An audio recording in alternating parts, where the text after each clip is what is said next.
Bismillah, innalhamdulillah, nahmaduhu wa nasta'inuhu wa nastaghfiruh. Na'udzubillahi min syururi anfusina wa min sayyi'ati a'malina. May yahdihillahu fala mudilla lahu wa may yudlil fala hadiya lahu. Asyhadu an la ilaha illallah wa asyhadu anna Muhammadan abduhu wa rasuluh. Amma ba'd. Assalamualaikum warahmatullahi wabarakatuh, ibu-ibu dan bapak-bapak juga semua yang ada di ruangan Zoom ini. Alhamdulillahilladzi bi ni'matihi tatimmus shalihat. Kita berada bersama di sore hari yang kalau di Bogor sih cerah ya. Yang cerah ini untuk belajar bersama dan berbagi. Untuk diketahui oleh Bapak Ibu semua bahwa saat ini yang bicara saat ini yaitu saya, itu bukan berarti lebih baik dalam pelaksanaan manajemen keluarga, pelaksana homeschooling atau pendidikan anak usia dini di rumah gitu. Dan alhamdulillah ini juga kesempatan saya untuk belajar lagi dari diskusi dan mungkin masukan-masukan yang nanti akan terlaksana setelah pemaparan saya. Dan semoga tidak panjang ya, karena kita cuma punya 1 jam, jadi kita lanjut saja. Berbeda dengan mungkin yang hadir workshop sebelum-sebelumnya atau misalnya yang khusus yang saya adakan, berarti di sini kita tidak akan berbicara tentang kurikulum karena untuk PKBM Sabumi sendiri sudah memiliki PAUD ya, ya.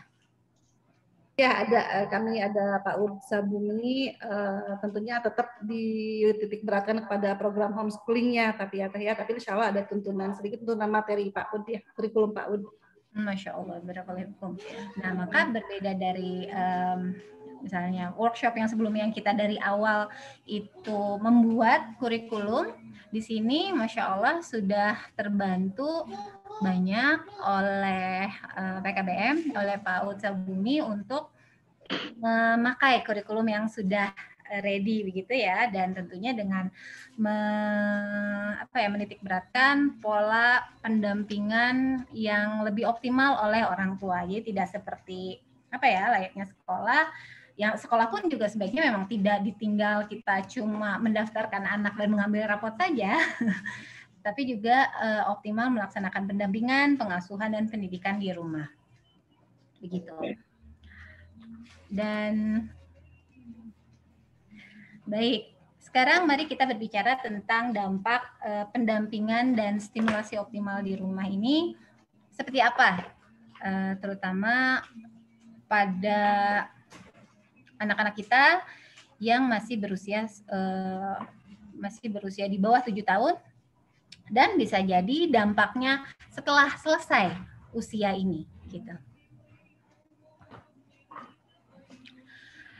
Ada beberapa riset longitudinal. Longitudinal itu riset yang dilakukan dalam jangka waktu yang lama, bahwa dampak pengasuhan dan stimulasi optimal di rumah itu sangat mendukung perkembangan kognitif dan kematangan emosi sesuai usia, gitu. Dan tentu saja karena tujuan kita mendidik anak-anak usia dini adalah mempersiapkan mereka pada menjadi pembelajar pada usia dasar, maka stimulasi yang optimal di rumah pada usia dini insya Allah akan membuat anak lebih siap untuk belajar. Yang diharapkan pada usia 7 tahun mereka memang siap belajar, gitu. Yang siap secara kognisi, emosi, dan sosial. Jadi tidak hanya calistung saja. Jadi beberapa sekolah malah lebih memilih untuk melihat kesiapan 3 hal ini, kognisi, emosi, sosial. Dan it's okay kalau misalnya anak-anak belum bisa baca tulis hitung gitu ketika masuk SD. Karena ketika ini sudah matang akan lebih mudah dalam mempelajari hal-hal yang abstrak seperti calistung gitu. Dan tentunya akan ada pengaruh positif juga bagi anak-anak yang didampingi secara optimal dan diberikan stimulasi secara optimal pada usia dini. Pengaruh positifnya pada pencapaian akademik yang ideal gitu pada usia sekolah dasar dan lanjutan. Bukan ideal dalam hal mereka pasti akan jadi ranking 1, tidak, karena memang setiap anak itu unik. Tapi hal-hal mendasar yang memang memerlukan kesiapan kognitif itu mereka siap untuk menerimanya gitu. Dan dampak lainnya dari pengasuhan yang optimal itu adalah kokoh dengan idealismenya. Mereka mampu mengambil pilihan yang sehat pada usia belasan tahun, yang sebagaimana kita tahu usia belasan tahun itu kan anak-anak sudah mulai masuk dalam tanda kutip usia remaja ya, di mana ya mereka mendapatkan tekanan tekanan peer pressure, bahasa Indonesia apa ya? Tekanan sebaya dari teman-temannya, dan mereka juga merasakan tekanan itu untuk menyamakan diri atau berusaha diterima berusaha diterima di dalam lingkungannya, begitu. Dan anak yang optimal pendampingan dan stimulasinya, dia akan percaya diri gitu, mengambil pilihan yang bisa jadi jauh berbeda dari lingkungannya. Misalnya dari 10 orang dia dan teman-temannya, dia cuma satu yang berbeda, dia malah bisa mempengaruhi teman-temannya gitu. Karena dia sudah selesai nih secara emosi, kognitif dan sosial, dia sudah selesai terstimulasi pada usia dini. Dan dampak lainnya adalah anak yang distimulasi dengan optimal, mereka cenderung lebih percaya diri dan mampu memecahkan masalah gitu, dan tentunya memiliki imunitas terhadap lingkungan yang negatif. Jadi ketika ada katakanlah perundung, ketika dia dihadapkan dengan seorang pelundung, dia tahu cara bersikap, dia tahu keputusan apa yang harus dia ambil gitu. Dan ini adalah riset tahun 2012, jadi saya belum mengambil riset yang terbaru lagi gitu. Dan ini cukup hingga saat ini ya cukup membuktikan bahwa benar pendampingan yang optimal itu masih diperlukan. Mohon maaf, itu anak bungsu saya, masih sangat diperlukan untuk membimbing anak-anak menjadi individu, menjadi seorang muslim yang siap menghadapi dunia, istilahnya begitu ya. Nah, stimulasi yang optimal ini juga mempengaruhi kualitas struktur otak, mempengaruhi kualitas struktur otak ya, yang membangun fondasi yang kokoh dalam segala aspek, baik itu kognitif, baik itu sosial, baik itu baik itu emosi pada usia-usia berikutnya, dari mulai usia SD, dari mulai usia 7 tahun hingga usia dewasa gitu. Bahkan ada sebuah penelitian yang menyebutkan bahwa ini bisa pengalaman yang kayak stimulasi ini bisa bermanfaat ketika dia masuk usia bekerja gitu.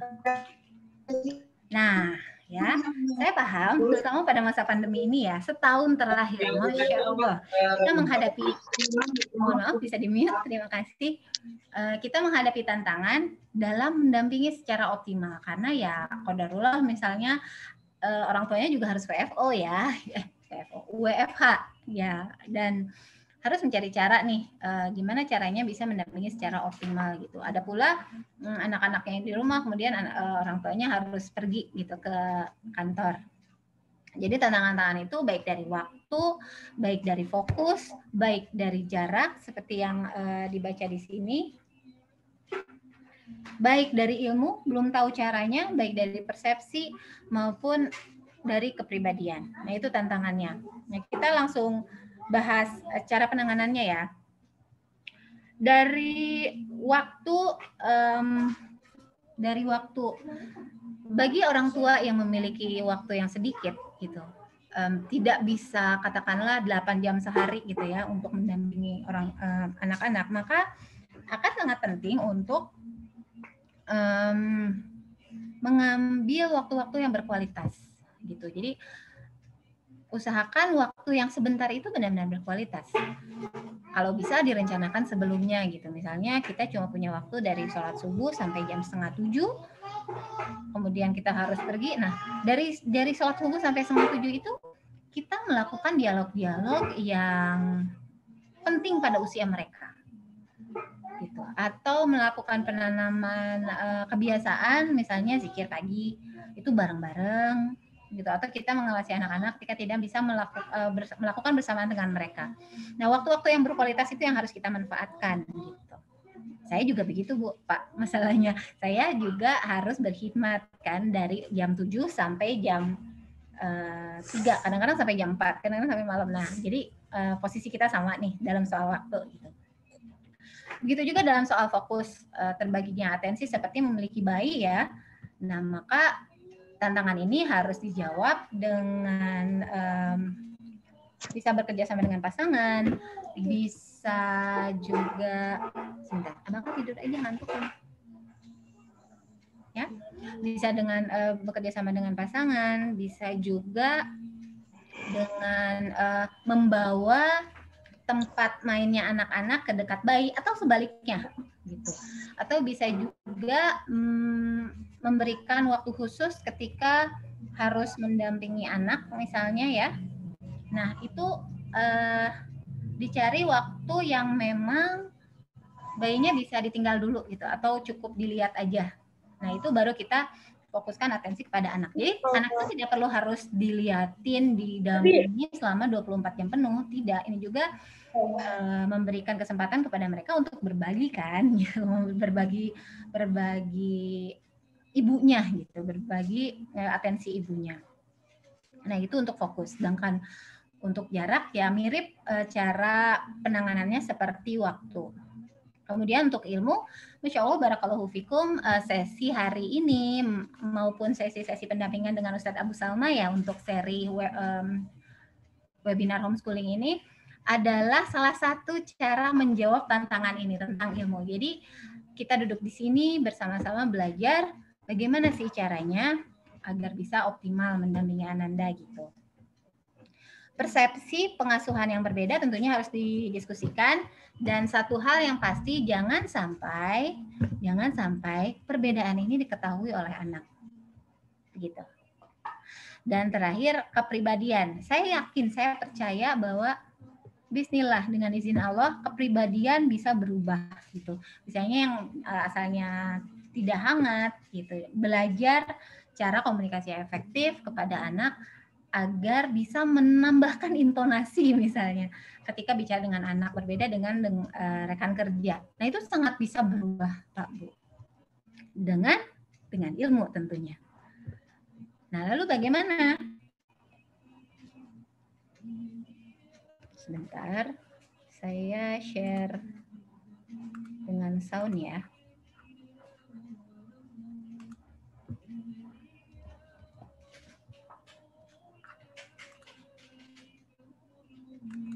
No!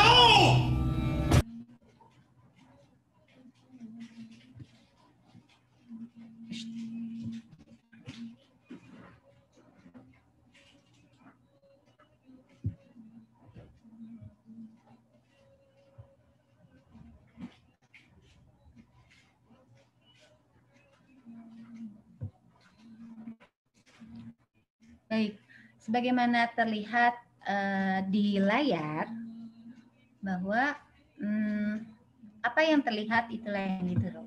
Dari kalimat itu saja saya yakin Bapak dan Ibu sudah memahami maksudnya dari bagaimana si kakak merespon terhadap adiknya dalam scene yang pertama.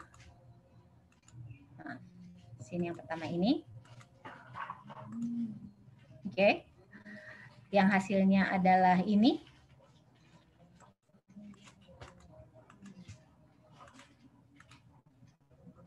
Dan si adegan yang kedua, adegan yang kedua yaitu ini, dan hasilnya adalah ini. Namun, aduh maaf, nano terus. Namun tentunya ini tidak lepas dari kemudahan yang diberikan oleh Allah. Gitu. Maka pilihlah waktu-waktu yang mustajab untuk memanjatkan doa-doa agar kita dimudahkan dalam mendampingi dan mengasuh. Gitu. Sambil terus berusaha menjadi teladan. Memang tidak mudah, karena itu hadiahnya memang bukan kipas angin. Karena itu hadiahnya bukan unta merah. Karena memberikan pahala jariah yang kalau kata Ustadz Nuzul Zikri, ketika kita tidur pahala itu akan terus mengalir gitu. tidak mudah untuk melaksanakan ini, karena itu kita perlu mencari dan meminta terus kemudahan kepada Allah. Baik. Dan yang berikutnya kita perlu tahu nih, stimulasi apa saja yang diterima oleh Ananda selama belajar di TK. Dan saya yakin kalau para praktisi di Sabumi sudah paham tentang 6 aspek tumbuh kembang. Nah ini coba dikomunikasikan minimal sepekan sekali. Anak-anak kita belajar apa pada pekan tersebut. Gitu. Kemudian dilanjutkan stimulasinya di rumah. Gitu. Jadi jangan sampai anak yang memang cuma sebentar masuk belajarnya di PAUD ini, ya mereka pulang ke rumah tidak membawa apapun atau malah kembali ke kebiasaan yang harusnya dibetulkan. Gitu. Kan sayang ya, sayang. Gitu. Karena porsi pendampingan usia dini itu 80% itu di rumah. Gitu. Kalaupun memilih PAUD sebagai partner mendidik, maka tidak akan optimal karena dari 24 jam anak-anak paling bangun berapa lama ya? 18 jam lah ya. Ya 16 jam. Nah, 16 jam dikurangi katakanlah PAUD 3 jam. 12 jam itu bersama kita di rumah. Gitu. Maka akan sangat bermanfaat nih ketika kita tahu apa saja yang dipelajari anak di lembaga gitu kan. Nah, setelah kita tahu, maka kita bisa teruskan pendampingan tersebut di rumah. Aduh, saya kalimatnya kacau. Apa yang dipelajari di lembaga agar bisa diteruskan stimulasinya di rumah. Oke. Yang dipelajari dari lembaga biasanya terdiri dari 6 aspek ini. Nah, Bapak Ibu bisa mencari tahu 6 aspek ini, 6 aspek tumbuh kembang. Caranya gimana? Browsing Bapak Ibu. Kan Bapak Ibu pasti dibekali dengan smartphone kan yang sangat cerdas. Silakan menuju ke browser dan cari tahu usia anak Bapak Ibu itu udah usianya berapa tahun. Nah, pada usia berapa tahun itu dia udah bisa apa aja. Silakan di checklist ya, silakan di checklist apa yang sudah dikuasai dan mengejar apa yang belum. Begitu. Nah, berikutnya yang perlu kita pelajari adalah tentang KKO. KKO ini sebenarnya istilah yang sangat pedagogik ya bagi para guru.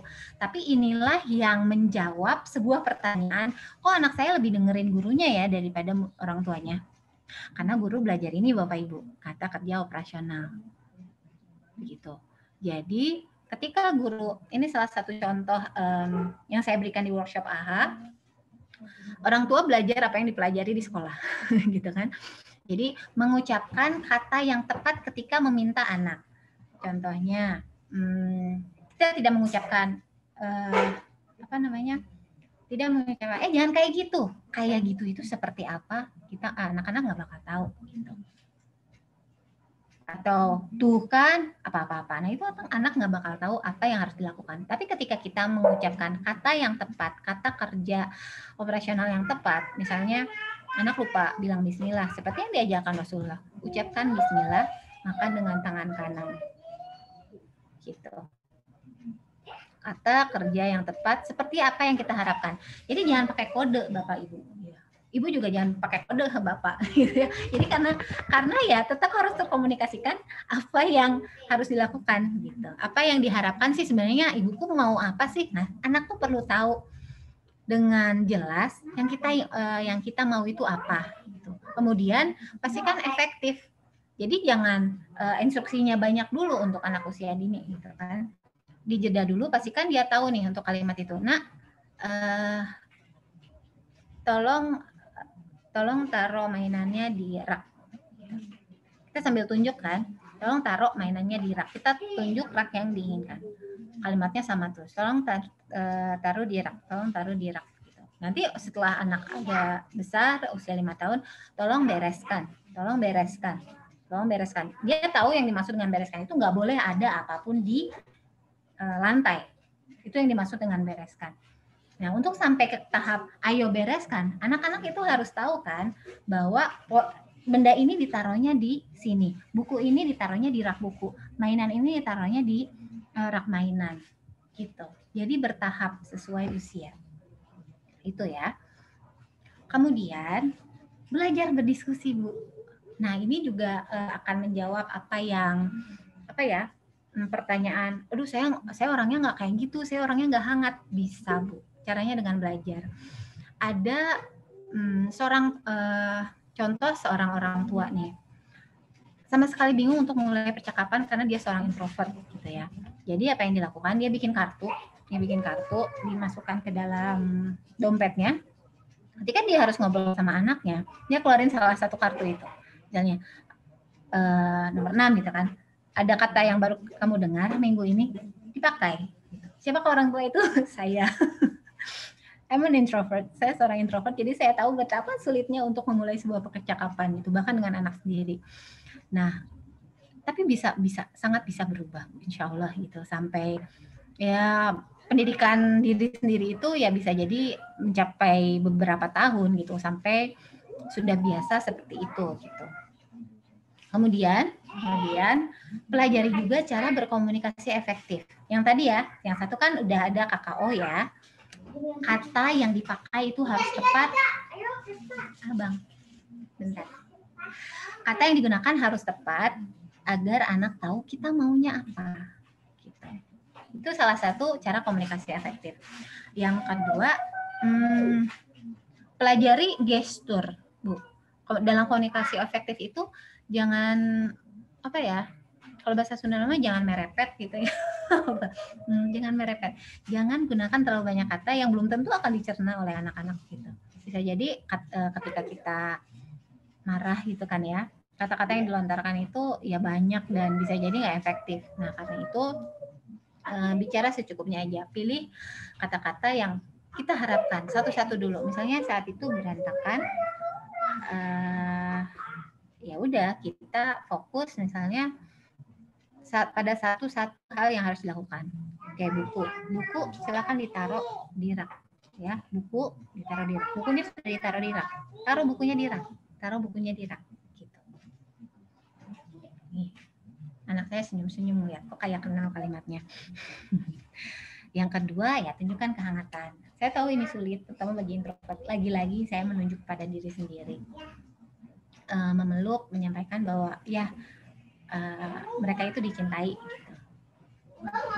Nah, ini disiplin dengan cara yang positif, tegas namun bijak. Kalimatnya mudah ya disampaikan, tapi tidak begitu mudah untuk dilakukan. Disiplin itu bukan berarti galak, Bu, tapi rutin, sama gitu. Dari awal sampai akhir harapan yang diketahui anak itu sama. Misalnya setiap habis main, anak-anak pasti tahu kita inginnya ruangan itu rapi lagi gitu. Sudah selesai mainnya, ya udah sekarang bereskan. Itu untuk anak yang usia TK atas ya. Kalau misalnya yang masih usia 2-3 tahun, ayo bereskan yuk bereskan bareng-bareng gitu. Ayo taruh ini di sana, ayo taruh ini di sini gitu. Dan itu tidak berubah meskipun anak menangis. Kita cari cara untuk mengalihkan dulu. Gitu. Katakanlah dia nggak mau beresin nih, seperti yang terjadi pagi ini sama anak cucu saya. Nggak mau beresin, nangis. Saya turun ke bawah, dia ke atas, dia masih nangis. Tapi kan tetap harus dibereskan setelah main.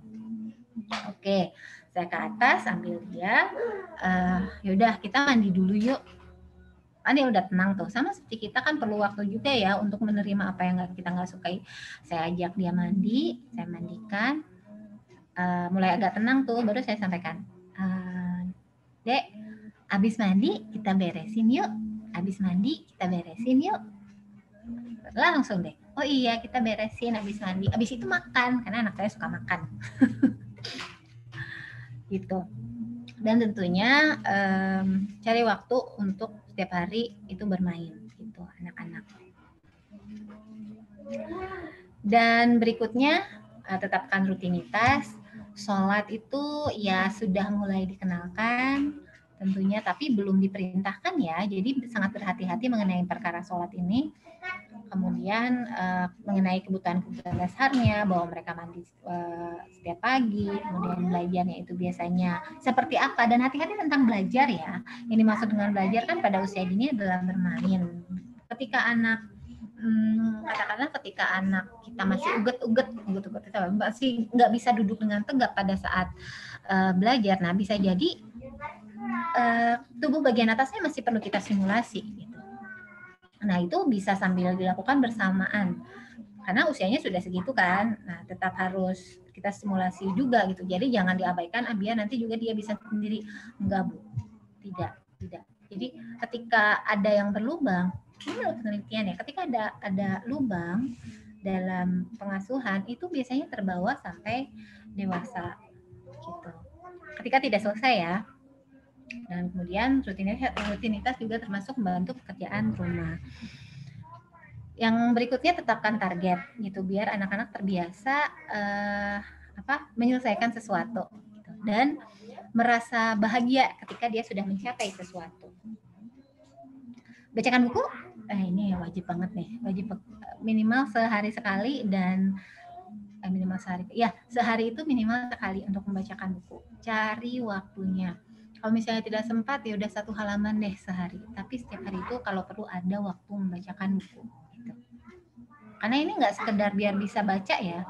Ini adalah pembentukan bonding. Ini adalah pembentukan kemampuan kognisi otak. Ini adalah kemampuan berkomunikasi. Ada banyak hal yang terjadi dalam ranah pendidikan anak usia dini yang bisa berkembang ketika kita membacakan buku untuk anak-anak itu. Dan kemudian berinteraksilah dan jadilah orang tua yang lebih seru daripada gawai. Kemudian pelajari, cari waktu yang berkualitas, terutama bagi ayah dan ibu yang seperti saya, ayah dan ibu yang seperti saya yang harus berkhidmat di luar pada hari Senin sampai Jumat gitu, sampai sore. Nah, itu harus cari waktu berkualitas gitu, dan libatkan anak. Nah, ini untuk menjawab tadi pertanyaan, aduh saya punya bayi nih, maka libatkan si kakak ini dalam mengurus adik gitu. Biarkan dia bahagia dengan kehadiran adik ini. Jadi berbagi bahagia sama kakak. Dan kemudian kenali kelemahan diri, cari kelemahan diri kita itu apa, tapi bukan membuat diratapi ya. Itu untuk menjadi untuk mencari ilmunya agar kita bisa setidaknya memperbaikinya gitu untuk anak-anak, untuk mendidik anak-anak. Nah, kalau ini samakan persepsi dengan ayah atau ibu gitu. Jadi jangan sampai anak tahu bahwa kita beda persepsi dalam mendidik. Kemudian karena ini kita berbicara tentang bersinergi dengan PAUD Sabumi ya, pastikan lembaga apapun yang kita pilih itu kita dukung sepenuhnya. Atau setidaknya anak tahu bahwa kita mendukung lembaga itu. Pertama, anak kita sudah memilih, anak kita sudah di dalam, gitu. Jadi menurut penelitian, ini salah satu penelitian yang saya temukan, tapi ya masih 2015 ya, masih valid atau tidak, ya saya harus mencari riset yang lebih baru lagi. Ketika orang tua bisa bersinergi, anak yang mengetahui orang tuanya mendukung program-program PAUD, gitu, seperti kita ngasih tahu nih, Dek, Ibu mau belajar dulu ya, ada webinar nih dari PAUD Sabumi gitu. Ketika anak tahu nih kita mendukung lembaga tempat dia belajar, ya menurut riset anak yang mengetahui motivasi belajarnya meningkat, prestasi akademisnya meningkat, perilakunya juga lebih baik, lebih mampu memperbaiki diri, dan tentunya orang yang berada di dalam lembaga itu pun merasa nyaman karena merasa didukung. Dan akhirnya sebuah ikatan yang sangat positif itu akan membentuk ikatan yang kuat gitu. Karena anak-anak lebih bahagia dan mengetahui orang tuanya lebih terlibat dalam pendidikan gitu. Nah, berikutnya kita harus mengingat nih ya, ini anak usia dini. Jadi jangan harapkan anak bersikap seperti orang dewasa gitu ya. Kok kamu nggak mau dengerin sih gitu. Ini nasihat buat diri saya sendiri juga gitu. Karena ketika kita meminta anak melakukan sesuatu, kita harus memeriksa nih, ngerti nggak nih gitu. Misalnya Isma tolong ambilkan spidol. Nah, bingung kan dia? Nah, ini saya langsung praktek nih, cuman nggak kelihatan di layar ya. Terima kasih, Isma. Kalau misalnya anak nggak ngerti, maka kita berikan apa namanya, dari pertanyaan kita, nah, ambilkan spidol, dia bergerak kemana nih? Ketika dia tahu, maka dia menyimaknya dengan baik kan? Dia tahu apa yang harus dilakukan, apa namanya? Apa yang harus dilakukan berdasarkan permintaan kita, begitu. Ambil apa, nak? Ambil spidol. Oke, terima kasih. Nah, udah tahu nih apa yang harus dilakukan, gitu. Jadi setiap apa yang kita minta, coba cari tahu pemahaman dia dari perintah kita, gitu. Nah, kemudian tadi ini berhubungan dengan yang ini ya. Panjang banget. Oke, berhubungan dengan yang mana ya? Maaf. Berhubungan dengan pelajari apa yang didapatkan di sekolah. Saya lupa yang mana slides-nya. Baik, berikan saja. Jadi setelah kita tahu apa yang dipelajari di sekolah, ya kan kita cek nih STPPA-nya itu apa gitu kan. Misalnya secara emosi, wah anak kita udah usia 4 tahun, dia harusnya sudah bisa ini. Ada satu nih yang belum. Kita catat, Bu, kalau bisa. Kita catat, kita browsing kata kuncinya apa. Misalnya, anak saya belum bisa duduk dengan tenang. Itu misalnya kata kuncinya ya, belum bisa duduk dengan tenang. Ambil kata kuncinya, kemudian kita browsing. How to make my child sit still. Atau kalau misalnya mau cari praktisi,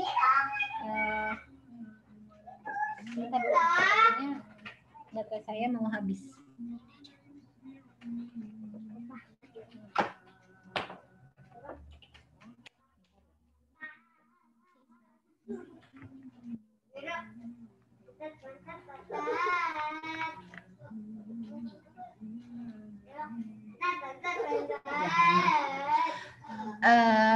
Tadi sampai mana? Oh ya, cari kegiatan di internet yang bisa mendukung atau meningkatkan atau menyelesaikan stimulasi anak-anak itu.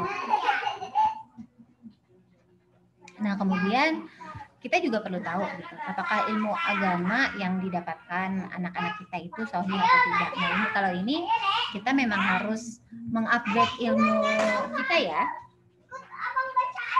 Nah, ini balik lagi, cek tumbuh kembang dan berikan stimulasi yang sesuai.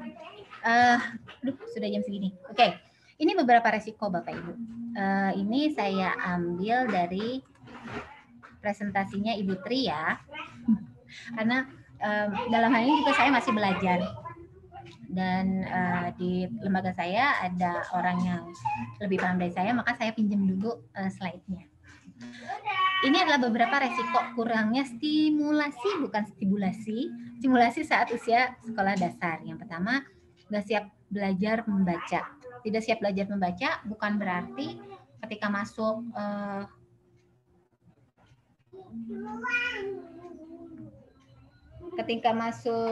usia dasar, anak belum siap belajar membaca, anak belum siap belajar menulis, anak belum siap belajar menghitung. Bukan karena mereka nggak bisa baca tulis hitung ketika masuk. It's okay, belum bisa baca nggak apa-apa. Tapi nggak siap itu yang harus dihindari. Kemudian resiko lainnya, nggak bisa duduk dengan tenang, tidak bisa melepas sepatu sendiri, dan tidak bisa bertanggung jawab terhadap barang-barang miliknya. Gitu. Dan ini hampir setiap hari ditemukan di usia sekolah dasar. Dan ini sebenarnya bisa selesai Bapak Ibu ketika stimulasi pendidikan anak usia dininya selesai. Gitu. Maka kita perlu tahu nih, kita perlu cek kepemilikan anak-anak itu sudah ada atau belum gitu. Ketika anak melepas menaruh tempatnya sembarangan, kita tanya, nah itu tempatnya di mana ya? Untuk anak yang udah usia 6 tahunan, 5 tahunan mungkin sudah bisa. Nah itu harusnya tempatnya di mana ya? Gitu. Tempatnya di mana ya? Coba tempatkan di tempatnya. Terus kita dampingi anak-anak. Gitu. Dan beberapa kesulitan lain dalam adab belajar yang perlu dimiliki anak. Dan beberapa hal dalam seperti mengikuti instruksi itu memiliki kesulitan. Contohnya ketika guru meminta, "Nak, coba baca buku halaman segini," gitu. Gejala-gejala yang ditunjukkan itu duduknya tidak tenang, kemudian kakinya naik, kemudian tidak mengikuti arahan sesuai sesuai usia gitu. Kalimat ini sesuai usia anak 7 tahun loh Bapak Ibu. Tapi anak yang belum selesai simulasinya ini memiliki kesulitan mengikuti aturan gitu.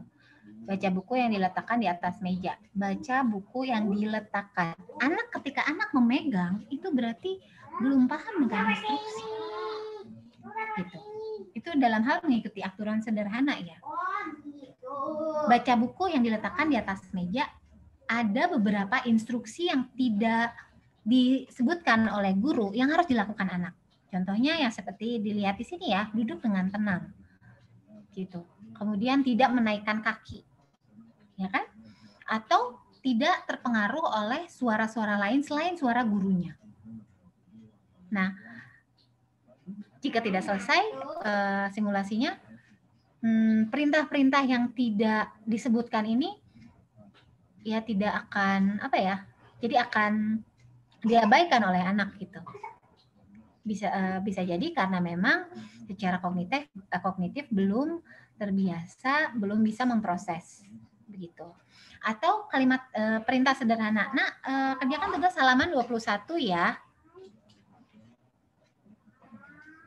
Itu sudah disebutkan 3 kali. Kemudian anak bertanya, "Kerjakan di mana, Bu?" Ya kan? Padahal katakanlah ini adalah pertemuan yang kesekian, ya, dan terbiasa dengan ibu guru yang ini kerjainnya selalu di buku tulis. Tapi pertanyaan itu tetap keluar, gitu. Atau bisa juga ketika menulis itu terlalu kuat memegang, gitu. Jadi ibu kalau misalnya di kelas menggambar ya, kan ada pelajaran membuat sketch. Nah, anak yang tidak selesai simulasinya itu biasanya sketsanya tebal gitu, nggak tipis. Nah, itu terlalu kuat memegang pensil dan bisa jadi itu adalah hasil dari kurangnya stimulasi. Ya. Kemudian menangis karena nggak bisa, misalnya, nah itu pun adalah salah satu efeknya. Kemudian menjatuhkan pensil berulang-ulang. Nah, itu juga ditemukan dari beberapa anak gitu di kelas 1. Anak yang tidak siap belajar juga cenderung kesulitan dalam memutuskan sikap, ya kan?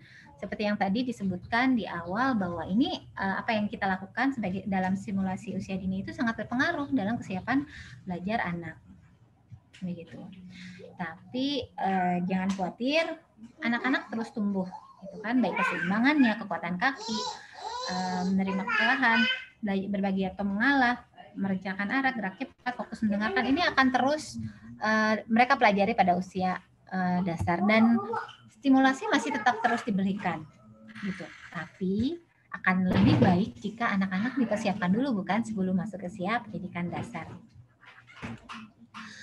Karena itu, bismillah, ayo kita mulai memberikan kebahagiaan, ya, kesenangan dalam belajar, kemudian memberikan pembiasaan-pembiasaan, dan jangan lupa karena ini adalah anak usia dini, maka berikanlah bertahap sedikit demi sedikit, lakukan pengulangan karena anak-anak bukan orang dewasa yang terjebak dalam tubuh anak-anak ya.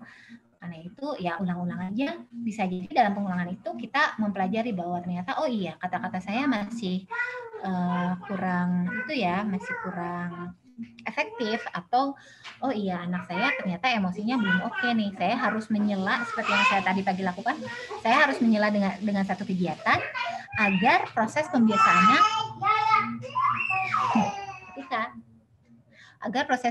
pembiasaannya bisa terjadi gitu. Itu pengulangan dan tentunya berkesinambungan sampai ya kita mendidik terus. Kalau untuk usia dini berarti sampai usia 7 tahun. Nah, maka berikan hak anak sesuai porsi dan waktunya pada usia dini agar nanti setelah masuk usia dasar siap menjadi penuntut ilmu, Bapak Ibu sekalian. ya. Karena hanya dengan adab anak-anak akan memahami ilmu, dan tentunya agar bisa memiliki adab pembelajaran yang baik, anak-anak perlu memiliki ilmu dan kesiapan tubuh dalam memilikinya. Begitu. Demikian untuk presentasi saya. Saya kembalikan lagi kepada moderator, silahkan. Masya Allah, jazakillahu khairan katsira Teteh. Ya, jazakillahu khairan.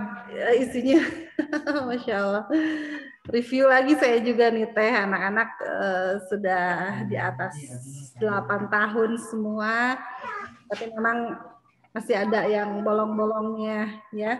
Jadi tadi secara singkat ya Teh ya, jadi untuk teknis kan anak usia dini ini sebetulnya orang tua lebih fokus pada checklist tumbuh kembang tadi ya Teh ya, lebih baik di situ ya Teh. Betul, iya betul.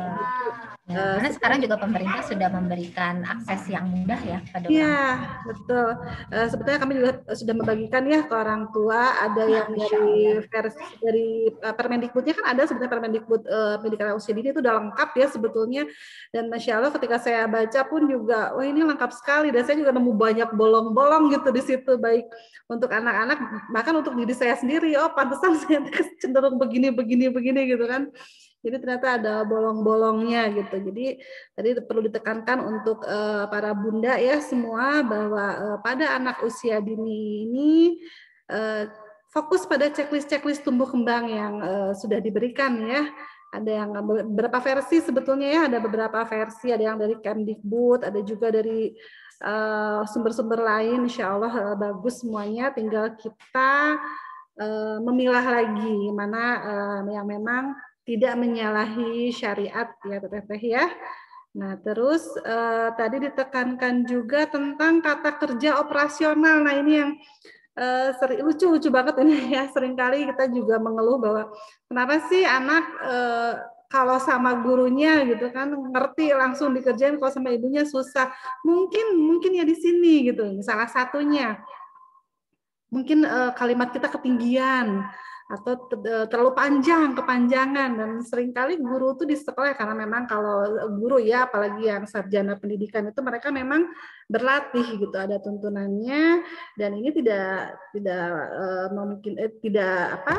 sulit juga untuk kita sekarang untuk memperoleh informasi tentang apa yang guru-guru peroleh ya, karena sekarang sudah luas gitu ilmu kita peroleh. Ya, tinggal keterampilan kekinian ya Teh ya.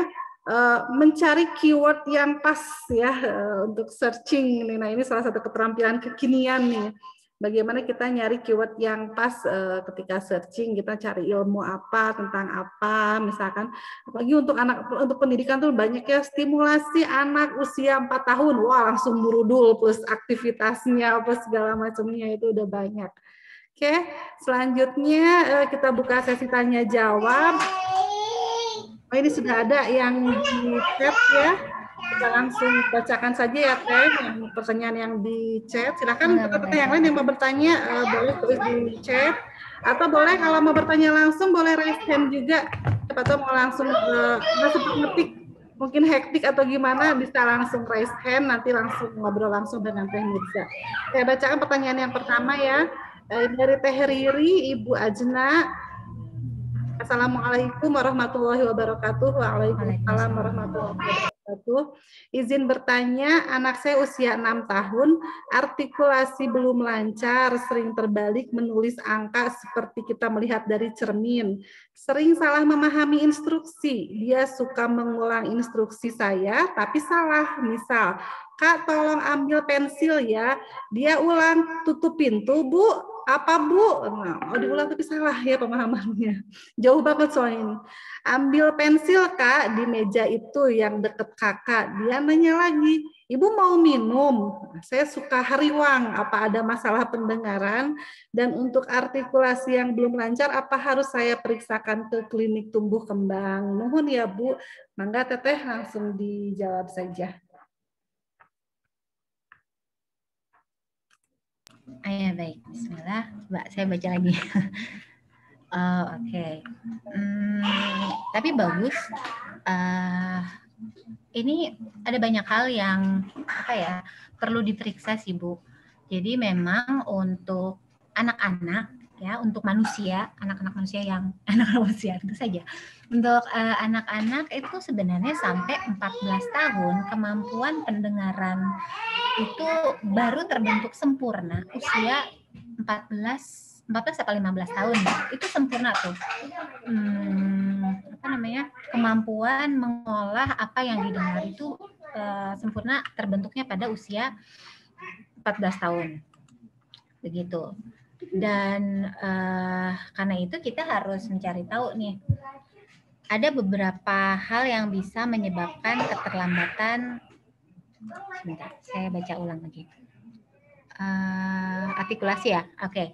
Ada beberapa alasan kenapa terjadi katakanlah keterlambatan bicara, dan tentu saja keterlambatan bicara ini sangat luas dan banyak ya, dan bisa jadi salah satu penyebab gangguan perkembangan yang paling sering ditemukan di anak gitu. Jadi tenang Bu, Ibu nggak sendiri itu. Saya juga pernah mengalami itu. Nah, gangguan keterlambatan bicara itu ada yang ringan sampai yang berat, ada yang membaik sampai sulit membaik, ya qadarullah. Dan tapi biasanya untuk kebanyakan orang ini ringan Bu, dan hanya berupa ketidakmatangan fungsi bicara aja gitu. Dan ketika keterlambatan tersebut bukan karena proses fungsional, maka gangguan tersebut harus lebih diwaspadai sih, karena bukan sesuatu yang ringan gitu. Jadi mungkin dicari tahu Bu, apakah anaknya, kalau saya anaknya ada alergi, jadi memiliki alergi itu bisa alergi ini ya, dermatitis atopi atau alergi itu mempengaruhi organ dalam bicara gitu. Jadi memang usia 6 tahun, 7 tahun itu baru terbentuk sempurna gitu. Dan ini pun biasanya fungsi reseptif penerimaannya sangat baik, kemampuan pemecahannya juga normal, hanya organnya dipengaruhi oleh yaitu tadi alergi tadi gitu. Dan gangguan keterlambatan maturasi itu apa ya namanya? Ada satu namanya keterlambatan maturasi Bu, untuk anak-anak itu disebut keterlambatan bicara fungsional. Ini biasanya sering dialami oleh anak laki-laki gitu, atau mungkin Ibu bisa cek dulu dari pihak Ibu ataupun Bapak, apakah ada riwayat keterlambatan bicara pada keluarga gitu. Tapi kalau misalnya Ibu memiliki akses nih kepada ahli tumbuh kembang, maka akan sangat baik Bu. Ini sekarang aja di puskesmas itu ada layanan Bu untuk memeriksa ketuntasan STPPA anak-anak kita gitu. Nah, Ibu bisa bukan sesuatu bukan sesuatu hal yang menyedihkan dalam tanda kutip ya, untuk berkonsultasi kepada orang yang lebih paham gitu ya. Seperti saya katakan tadi, bahwa yang bisa menyebutkan bahwa anak kita itu memiliki gangguan bicara, apakah itu sedang atau berat atau ringan, itu ya orang yang memang memiliki keahlian dalam hal tersebut gitu. Jadi kalau misalnya apakah perlu, ya kalau misalnya Ibu bisa dan suami bersedia, itu misalnya ini Ibu atau Bapak, Ibu ya, dan suami bersedia, ya akan sangat bermanfaat sih Bu gitu. Karena ya bisa jadi ternyata, contohnya anak saya ya, ternyata memang harus dibawa ke THT gitu untuk cari tahu, oh memang belum organnya memang belum sempurna terbentuk nih gitu. Jadi saya serahkan lagi kepada Ibu, tapi kalau misalnya saya mau berada di posisi Ibu dan suami tidak keberatan misalnya untuk memeriksakannya, minimal memeriksakan STPPA ke puskesmas gitu ya, belum ke klinik tumbuh kembang, atau langsung ke klinik tumbuh kembang pun tidak, ketika suami tidak masalah, ya why not gitu, bisa dilakukan, karena untuk mendeteksi apakah ini masalah atau bukan. Dan nanti di klinik tumbuh kembang juga bisa jadi apa yang disampaikan gitu ya, kita membayar nih sekian rupiah, kemudian orang di sana mengatakan Ibu nggak ada masalah kok anaknya, memang begini. Mungkin Ibu di rumah begini, diberikan saran gitu, karena anaknya nggak ada masalah. Nah, itu hanya orang yang ahli yang bisa menentukan hal tersebut. Jadi gitu ya, Bu. Pusing nggak, Bu, jadinya? Jadi kembali lagi kepada keputusan keluarga, dipersilakan. Tapi bertanya kepada seorang ahli akan sangat bermanfaat. Itu mungkin kesimpulan dari jawaban saya yang kemana-mana. Iya, insya Allah paham ya Teh Riri.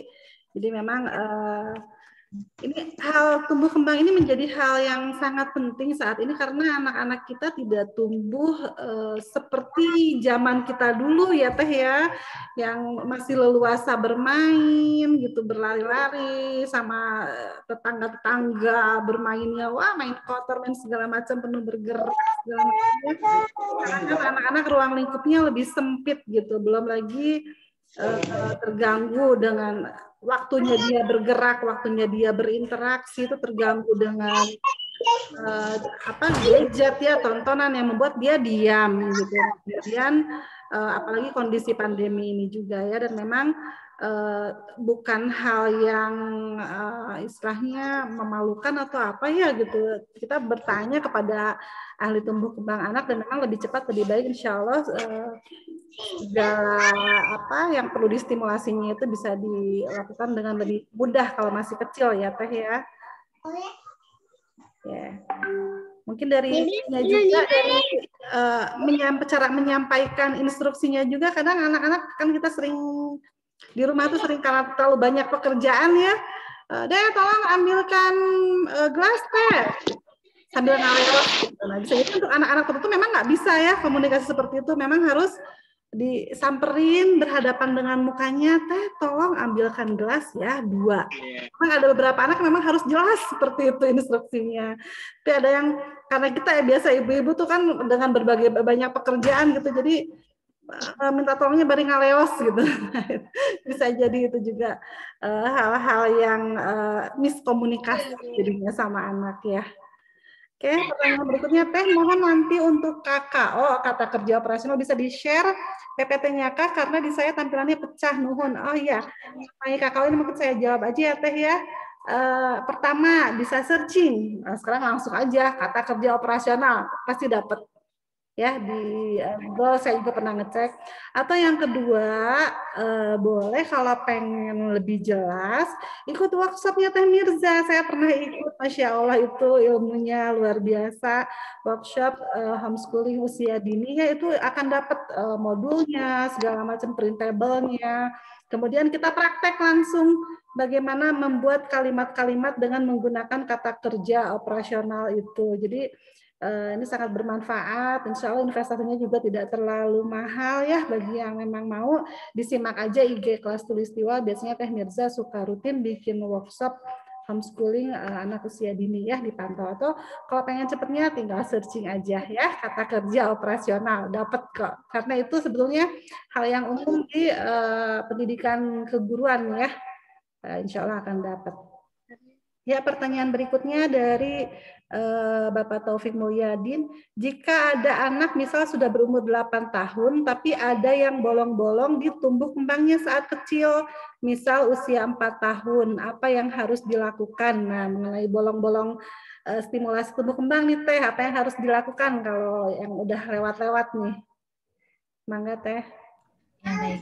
Kalau misalnya yang sudah lewat, ya maka kita melihatnya ke masalah gitu. Jadi misalnya anak tuh kalau misalnya ternyata kita nggak ngasih ya, kita nggak ngasih gitu, dan tahu bolongnya itu kan ketika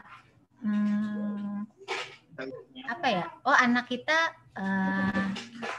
kita nggak melewati, katakanlah yang debatable sekarang tuh merangkak gitu ya, anak kita nggak merangkak. Nah kalau misalnya ibu khawatir, bisa dilihat saja kemudian tracking bacaan kiri ke kanan mereka bisa nggak gitu. Kemudian mereka bisa membaca 8 tahun ya. Oh ya, mereka anak 8 tahun itu diharapkan mereka bisa membaca tulisan font 14 gitu ya. Sebentar. Abang, main yang lain dulu bentar ya. anak-anak bisa membaca font 14 yang seperti buku apa ya? Katakanlah di dalam buku itu, di dalam satu halaman itu ada 10 sampai 20 baris gitu. Nah, ketika anak bisa membaca dengan baik dan memahami isinya, maka nggak ada masalah. Jadi trackingnya itu oke. Kemudian apa namanya, nggak mudah menyenggol benda gitu kan ketika lewat gitu kan ya, atau apa lagi ya, misalnya naruh apa-apa nggak gampang kan, sering tuh anak bentar-bentar naruh apa jatuh gitu kan ya. Nah itu berarti bisa jadi ada yang kurang. Nah kita fokus sama yang dalam tanda kutip masalahnya aja. Kita fokus ke masalahnya aja, terutama ketika masalah itu masalah itu berdampak gitu pada proses pembelajarannya dia gitu pada usia tersebut gitu. Tapi kalau misalnya ibu mau, ibu bisa juga cari kegiatan menyenangkan gitu kan ya, untuk memastikan ya udah biar ketambal aja gitu. Itu kan banyak kata kuncinya saya ketikkan di sini ya. Biasanya sekarang udah banyak tapi masih di luar negeri. Jarang di Indonesia yang punya blog yang bagus tentang occupational therapy. Misalnya ketikkan di chat. Jadi ketika ibu mencari, misalnya pakai bahasa Inggris, ketik di akhirnya occupational therapy gitu di situ, atau bisa pakai fun occupational therapy activities gitu, kegiatan-kegiatannya yang fun. Jadi anak tuh nggak ngerasa di drilling gitu kegiatannya, tapi benar-benar melakukan permainan sama orang tua gitu. Tapi sekali lagi hati-hati dengan overstimulasi, jangan karena kita ketakutan, pokoknya dikasih nih mereka kata Bu Mirza ini kalau bolong bahaya, jangan gitu juga. Jadi dilihat respon anak gitu, ketika anak udah terlihat lelah melakukan kegiatan bahkan permainan, ya udah kita alihkan deh, yuk istirahat, mau nggak gitu deh, makan snack dulu yuk gitu, ketika kita memberikan stimulasi tersebut gitu. Jadi treatmentnya berbeda sih dengan anak usia dini yang sudah lewat usia 7 tahun ya. Tapi kalau misalnya lagi-lagi ketika ibu mau membawa anak ke tumbuh kembang, insya Allah lebih tepat lagi praktek kegiatan yang diberikannya. Itu Bu. Jadi fokus pada ada hambatan atau masalah apa ya saat ini. Jadi dicari lagi penyebabnya itu apa gitu ya. Jadi simpel, tidak perlu lagi checklist dari awal lagi, itu banyak banget, jadi fokus pada hambatannya saja lah, Masya Allah. Selanjutnya Teh, ini dari Jabar Aldina Rahma. Teh Mirza, anak saya berusia 5 tahun 9 bulan, sudah dicek tumbuh kembang, ternyata kemampuan sekuensinya masih kurang baik. Juga tubuh bagian atasnya masih kurang ajeg sehingga mudah lelah. Saat ini sudah bisa membaca dan suka menulis, tapi memang sering menolak kegiatan yang terlihat capek. Saat ini akan fisioterapi, dijadwalkan 2 pekan sekali. Di rumah PR-nya perbanyak me time dengan ibu dan berenang sepekan sekali. Adakah buku atau web yang bisa saya kunjungi untuk mengoptimalkan kemampuan sequencing dan mengoptimalkan tubuh bagian atas? Aduh, Masya Allah ini pertanyaannya. Mungkin banyak ya ini permasalahan sekarang yang berhubungan dengan, ini kan sekarang lagi ya bukan lagi ya, memang alhamdulillah saat ini kesadaran tentang adab itu ya, pentingnya adab ilmu itu ya di sini juga PR kok. Ya. Nah tapi kan ternyata bukan hal yang mudah juga gitu, dan kita tidak bisa langsung menjudge anak kita tidak beradab karena tidak duduk dengan diam, tidak duduk diam dengan rapi gitu. Jadi ternyata masalah-masalah tubuh bagian atas ini. Referensi buku webnya nih Teh, aduh Masya Allah. Referensi buku dan web ini beragam sih, jadi bisa jadi satu terapis dengan terapis yang lain itu belum tentu cocok dengan anak-anak kita, gitu kan ya. Jadi saya ketikkan keywordnya aja ya. Jadi ingat ada kata fun, ada kata occupational therapy. Misalnya yang kesulitan, nih saya contohnya nih. Misalnya yang atau enggak biar semuanya melihat di whiteboard deh. Sebentar. Misalnya yang kesulitan itu tentang tadi sequencing ya. Berarti di antara kata fun dan occupational therapy itu ditaruh apa yang mau kita cari gitu. Tapi biasanya sih pakai bahasa Inggris ya, gitu. Belum banyak terapis di kita yang menggunakan blog ya, setahu saya. Jadi bisa dicari nih Bu, fun bla bla bla bla, atau bisa ditambahkan kalau misalnya mau langsung shortcutnya fun, misalnya sequencing ya, sequencing activities, occupational therapy. Oh fun apa nih? Kita mainnya di sebentar. Kita mainnya, boleh ibu-ibu kalau mau catat. Kita mainnya di sini nih. Aktivitas apa yang mau kita cari? Nah, kita buktiin ya. Kita buktikan, apakah benar yang saya katakan? Sebentar. Coba. Kita buktikan dulu, sebentar saya mau reshare. Screen aja deh. Oh, Google aja Google. Sebentar. Nah, itu ya. Kita klik. Tara. Banyak banget idenya. Gitu. Dari yang berbayar, tapi biasanya kalau misalnya sangat genting nih, saya pakai ini nih, Pay Teachers, Occupational Therapist yang punya akun di sini. Jadi saya beli. Jadi benar-benar serius sih, karena mereka jualan. Mereka jualan tapi serius gitu. Jadi biasanya saya pakai ini kalau misalnya buat anak-anak sendiri ya. Wah, saya nggak bisa nih kalau masih berkelana di blog. Kalau mau bayar terapis nggak nyampe uangnya. Jadinya ya udah saya pakai Teachers Pay Teachers gitu. Nah ini kenapa saya pakai Teachers Pay Teachers? Karena yang nulis itu biasanya terapis yang sudah berkecimpung di dunia pendidikan, di lembaga gitu. Jadi mereka sudah biasa mendapatkan hal ini. Tapi kalau yang gratis juga banyak sih, kayak ini kan free stuff tuh ada. Kalau di Pinterest, kalau misalnya ibu punya punya memori yang agak legaan di gawainya, bisa pasang Pinterest Bu.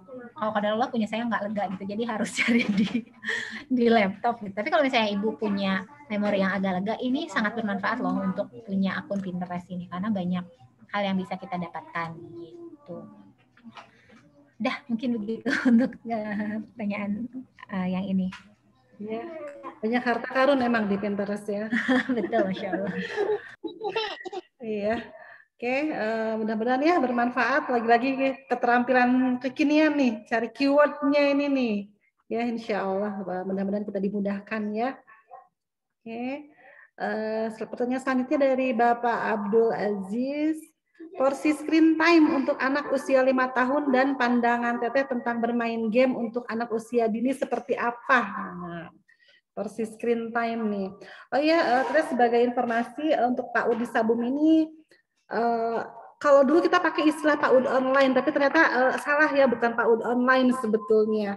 Karena kita buka PAUD online, kami ini buka PAUD online ini sebelum pandemi, jadi sudah ada intinya bukan anak jadi di depan handphone terus, kita pakai grup WhatsApp. Jadi sekarang ini ternyata mulai semenjak pandemi ini jadi dicanangkan oleh pemerintah pola PAUD seperti kami ini. Jadi itu yang sekarang istilahnya PAUD dari rumah itu Teh.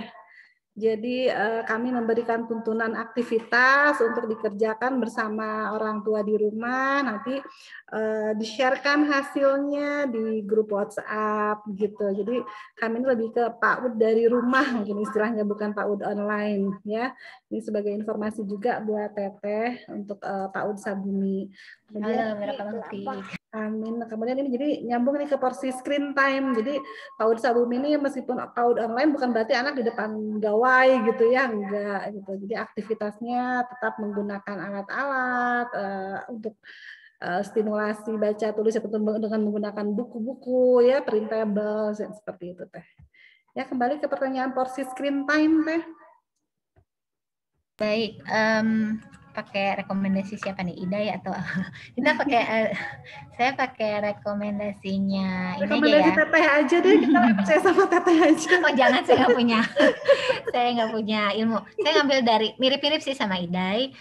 Saya ngambil dari AAP aja ya, American Academy of Child and Adolescent Psychiatry. Jadi kalau waktu layar anak-anak, meskipun sekarang berubah ya, tapi saya old schooler, jadi saya masih pakai patokan yang lama. Untuk usia 2-5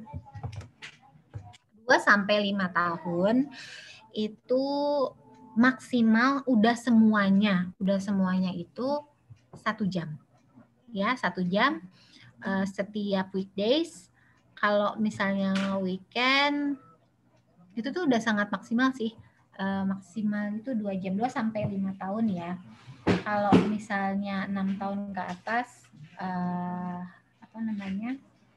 sangat disarankan untuk menyamakan aja sama sebelumnya gitu. Tapi ya qadarullah dengan kondisi seperti ini, maka yang harus dilakukan adalah optimal jika kita berada bersama anak dalam satu ruangan, ya. Jadi anak sangat bermanfaat untuk mengetahui apa yang anak dengarkan, gitu ya. Jadi sebisa mungkin jangan pakai headset, tapi pakai speaker. Jadi kita tahu, kemudian ketika ada waktu longgar dan diizinkan oleh guru misalnya ya, diizinkan oleh guru, ada interaksi sama kita, gitu. Terutama ketika dalam satu waktu itu anak-anak harus mantengin layar selama 2 jam gitu kan. Tapi saya yakin kalau usia dini mah jangan lah ya, maksimal 1 jam deh. 1 jam itu udah sangat maksimal. Tapi tentunya itu berbeda dengan kegiatan yang interaktif ya. Kalau misalnya gurunya interaktif, anak diberikan kesempatan untuk berbicara, berdiskusi gitu ya. Jadi sangat tergantung nih sama siapa yang ada di ujung layarnya anak gitu. Kalau ketika anak si guru ini sudah sangat bisa interaktif, anak tuh punya kesempatan untuk mengolah otaknya, nggak cuma manteng, diem, mingkem gitu kan di depan layar, maka bisa sampai 2 jam sih gitu. Bisa sampai 2 jam. Dan tentunya kalau misalnya seperti yang tadi disampaikan, di depan layar itu ada kegiatan-kegiatan lain gitu. Jadi layar itu sebagai referensi, kemudian di depan gawainya mereka melakukan sesuatu, maka itu bisa sampai 2 jam. Gitu. Malah ya jadi bagus ya. Jadi ada visual trackingnya. Jadi ngelihat kalau misalnya di kelas mereka ngelihat ke papan tulis kemudian nulis, ngelihat papan tulis kemudian nulis lagi, itu kan visual tracking. Jadi balik lagi ke tulisan sebelumnya, terus dia ngecek ke papan tulis, balik lagi ke tulisan sebelumnya. Itu mirip dengan anak-anak melakukan sesuatu ya di depan layar, misalnya bikin-bikin nih, kegiatan bikin-bikin di depan layar. Nah itu bisa maksimal, tapi dihindari bisa maksimal sampai 2 jam, tapi jangan lebih dari itu. Kenapa? Ya zaman sekarang kan ya kalau layar itu 2 jam itu sehari loh. 2 jam itu sehari gitu. Jadi sebisa mungkin ya kurang dari itu deh.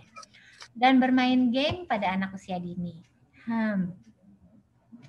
Saya nggak punya, saya tidak memiliki seperti yang saya katakan, saya ini old schooler.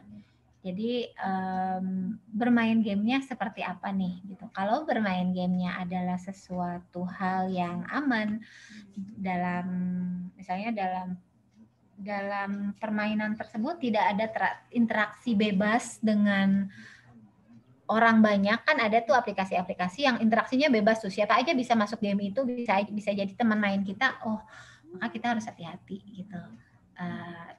Karena bisa jadi anak kita yang disasar gitu. Kita ngasih umpan sama pedofil di luar sana ya, wa iyazubillah. Tapi kalau misalnya game dengan waktu yang sebentar, kemudian aman tanpa musik gitu kan, ya selama ketika bermain game itu kita ada di situ melakukan interaksi, maka bisa jadi game itu bermanfaat. Lagi-lagi ini tergantung dari siapa yang ada di ujung layar, siapa yang mendampingi anak saat mengakses. Usia dini dan layar itu seperti itu sih. Jadi jangan sampai jangan sampai jadi pelarian yang namanya gawai itu. Dan kalaupun jadi pelarian, katakanlah kan ada ya beberapa situasi, misalnya kita melihat atau kita melakukan hal tersebut gitu, misalnya sedang menunggu di ruangan yang sepi dan anak-anak kayaknya sulit nih kalau misalnya nggak pakai gawai.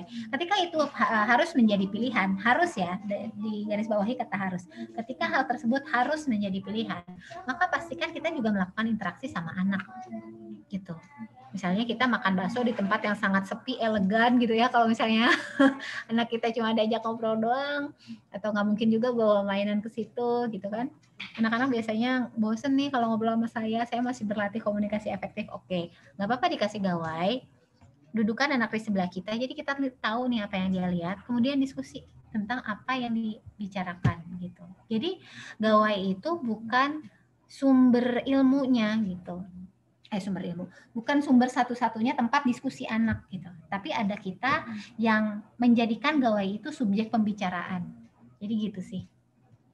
Ya biar anak nggak secara visual tidak manteng ke layar itu juga, tapi juga melakukan interaksi sama kita. Tapi tentunya tidak setiap hari ya. Seperti itu. Ya, Masya Allah. Tentu banyak pandangan ya Teh ya, dan Betul. mengenai game ini pun juga saat ini range-nya luas sekali, games itu berbagai macam games. Kemudian ada yang memberikan kesempatan untuk ya online tadi berinteraksi langsung. Jadi mungkin amannya games itu dilihat sangat perlu kita melihat kontennya ya Teh ya, seperti apa, dan itu tujuan main game ini buat apa gitu, untuk tentunya tidak menjadikan game itu suatu istilahnya rutinitas gitu ya, masuk ke rutinitas gitu, tanpa disadari bermain game itu masuk ke rutinitas karena dia melakukan tiap hari. Jadi usahakan hanya saat darurat ya Teh ya, darurat. Kemudian sebetulnya ada beberapa games yang games itu sudah di-download misalkan di gawai kita, dan itu kita bisa offline kan selulernya atau wifi ya, bisa tanpa akses internet game itu masih bisa digunakan. Nah itu mungkin lebih rekomendasi ya Teh ya, anak tidak akan melihat konten yang lain, tidak ada iklan, tidak ada, sekarang banyak iklannya, tidak nyambung ke yang lain-lain, dan tetap tadi digunakan hanya untuk saat-saat urgent saja. Dan urgennya ini udah urgent ya, jangan pembenaran sekarang pada pandemi, urgennya tiap hari. Oh, ternyata istrinya Pak Abdul Aziz. Baik Bu. Masya Allah. Iya. Oh iya, Masya Allah ya. Intinya tentang game itu ya, game itu harus menjadi subjek pembicaraan. Jadi kita tetap harus ada di situ. Karena memang ada beberapa, ya itulah belajar parenting itu harus pilih-pilih ya, karena ada yang menjadikan game itu sebagai salah satu sarana belajar gitu, ada gitu ya. Jadi ya itu kembalikan kepada visi keluarga masing-masing tadi ya Teh ya. Ya betul.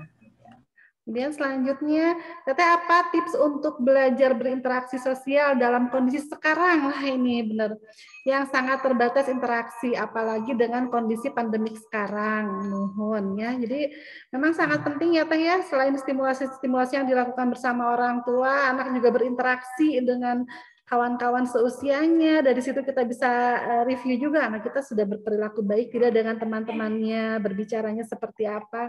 Nah, memang saat ini sangat kesulitan ya Teh ya. Bagaimana, ada tipsnya Teh untuk kondisi pandemik ini? Iya, ini juga jadi tantangan saya juga ya. Jadi jangan katakan homeschooling itu ya home di rumah terus, enggak. Jadi memang ya ini juga salah satu masa yang berat juga bagi saya dan keluarga, dan akhirnya saya dan suami dan anak-anak memutuskan bahwa kita harus mencari solusi nih, gitu, nggak bisa seperti ini terus, dan memang harus mencari waktu, memberikan opsi untuk bersosialisasi gitu. Sosialisasi, berinteraksi sosial, bisa misalnya membuat janji, misalnya kan di sini ketemunya di satu PKBM ya, udah nyaman, udah diketemuin gitu kan di PKBM ini, buat buat janji untuk menelpon misalnya seminggu sekali, 2 minggu sekali gitu kan dengan teman-temannya gitu. Kalau di AHA sih akhirnya kami membuat satu wadah namanya AHA Berbagi gitu kan. AHA Belajar, mohon maaf. Jadi AHA Belajar itu anak-anak yang di situ saya pasangkan, dan pasangannya itu berganti setiap 2 pekan sekali gitu. Nah di AHA Belajar ini anak-anak menelpon satu sama lain pada waktu yang disesuaikan lah dengan masing-masing keluarga ya. Di situ mereka bertanya, bagaimana rutinitasmu hari ini? Apakah sudah selesai? Gitu. Kemudian, kamu udah belajar apa aja? Gimana cara kamu belajar? Gitu. Wah, kamu punya hobi ini ya? Gimana caranya? Aku kerjaannya banyak. Jadi lucu ketika dengar anak-anak berinteraksi seperti itu. Itu juga bisa jadi refleksi saya sebagai orang tua gitu kan. Nah, kalau misalnya ibu tidak bisa membuat wadah sebesar itu, ya kalau itu kan terdiri dari berapa orang ya? 14 banat dan 14 banin gitu kan, berpasang-pasangan. Kalau misalnya tidak bisa sedetil itu, mungkin bisa mencari pasangan ngobrol anaknya gitu. Jadi benar-benar ngobrol ya, maksudnya dikasih waktu untuk bertanya gitu. Tapi kalau misalnya dilihat dulu anaknya nih, kalau misalnya introvert model saya dan salah satu anak saya juga begitu, maka harus dibekali dengan kalimat-kalimat apa yang harus diucapkan. Meskipun bisa jadi setiap nelfon kalimatnya itu terus misalnya Bu Desi apa kabarmu? Itu aja terus ini. Bu Desi apa kabarmu? Besoknya Bu Desi apa kabarmu? Tapi itu kan melatih kemampuan bersosialisasi ya gitu. Ya kadang-kadang kita harus mencari tahu juga anak-anak nyaman gak nih? Kalau nggak nyamannya itu karena apa? Oh karena dia nggak tahu mau ngomong apa, makanya dia nggak nyaman ngomong itu gitu.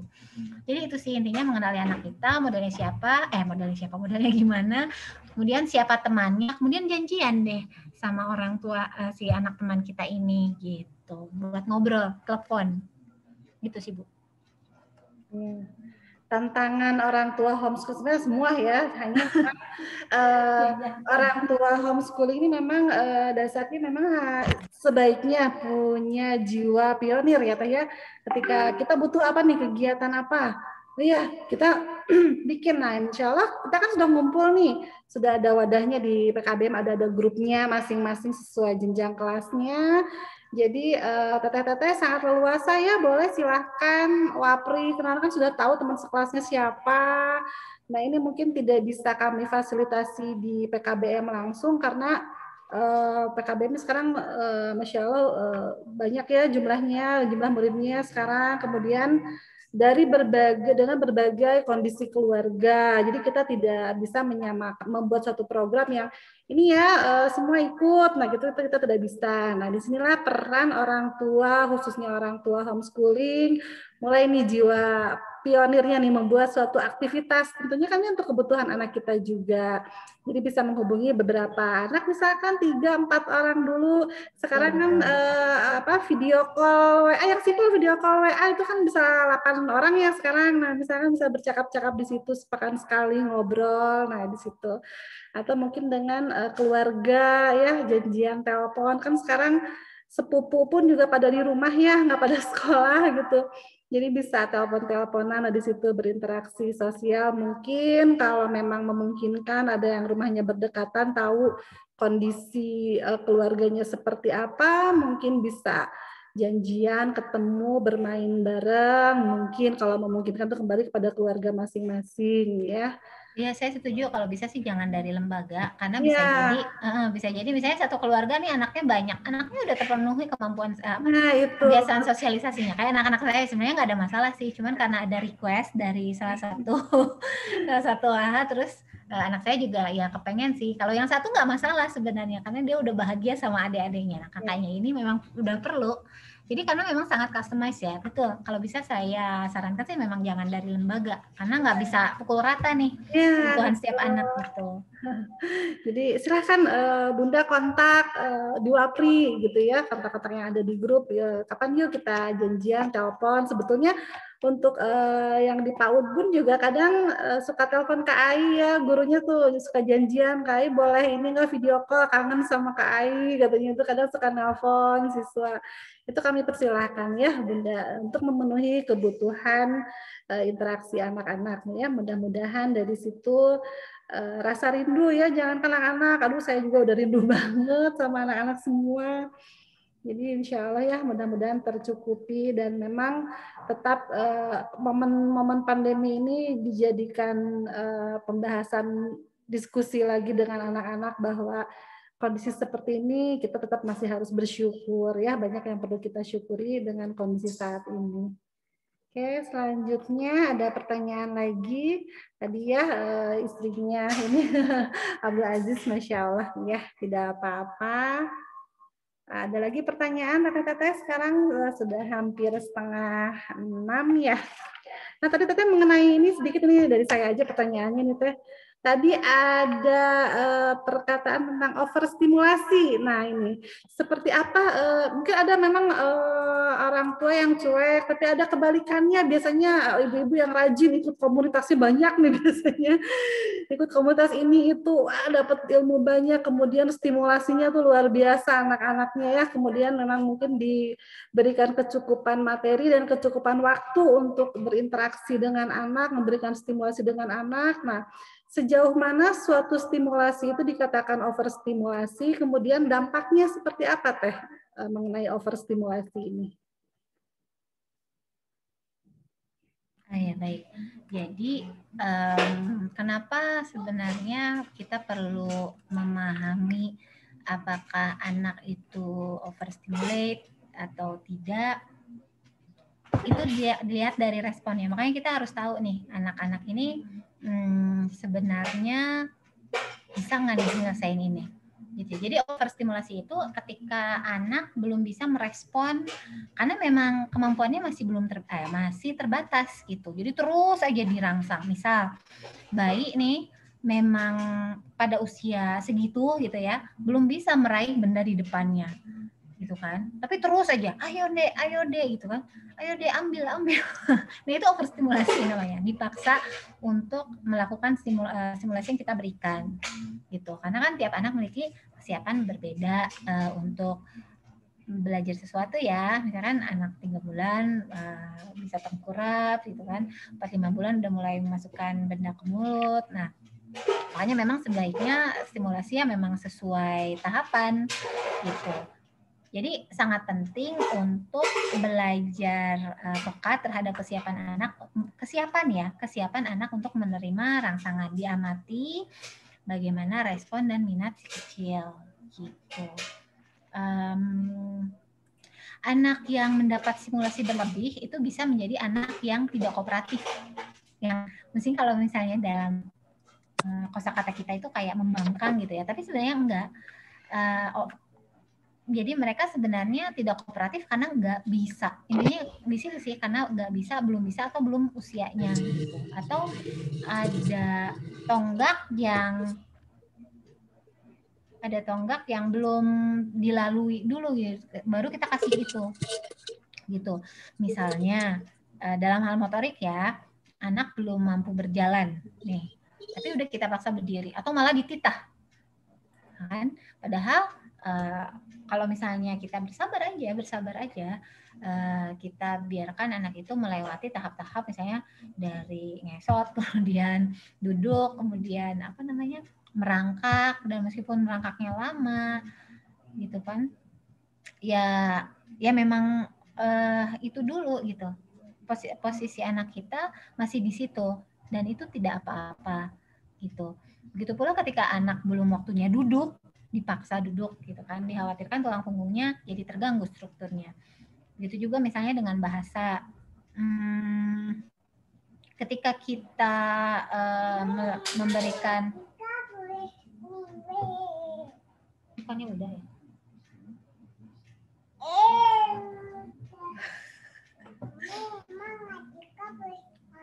Boleh anggur 2 ya. Maaf.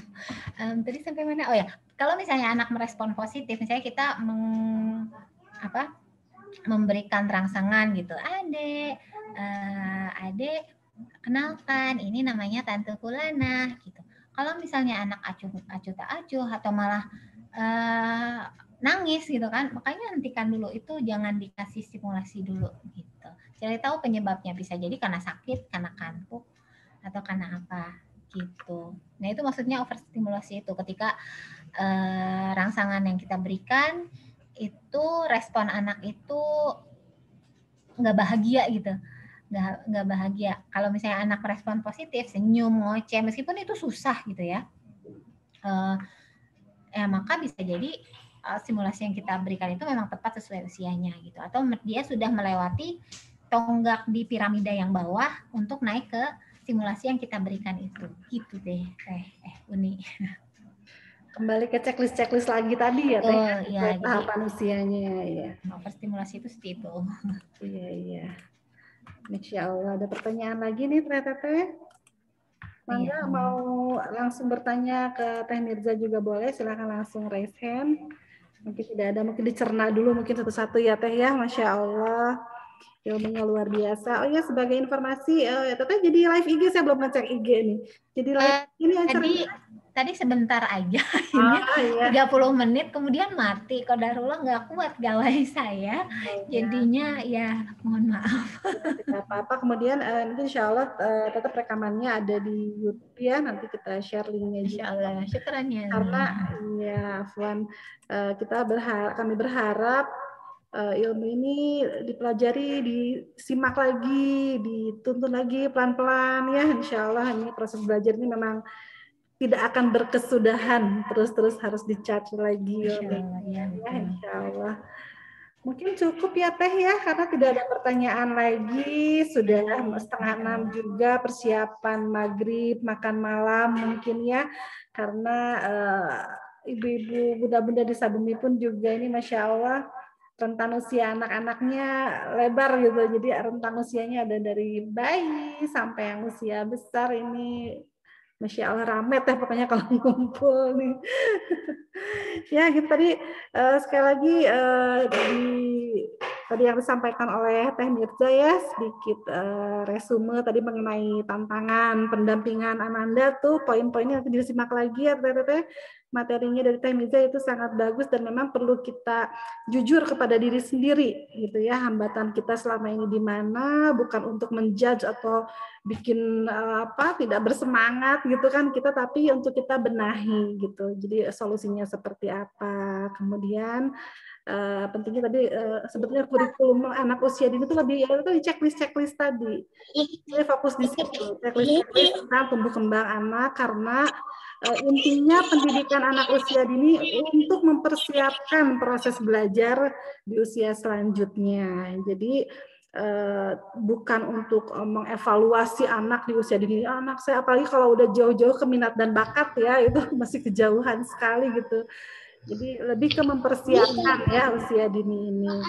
Kemudian tadi pentingnya mengenai kata kerja operasional. Nah ini teknis sekali ya, tips sebetulnya. Jadi bagaimana komunikasi yang efektif dengan anak ya.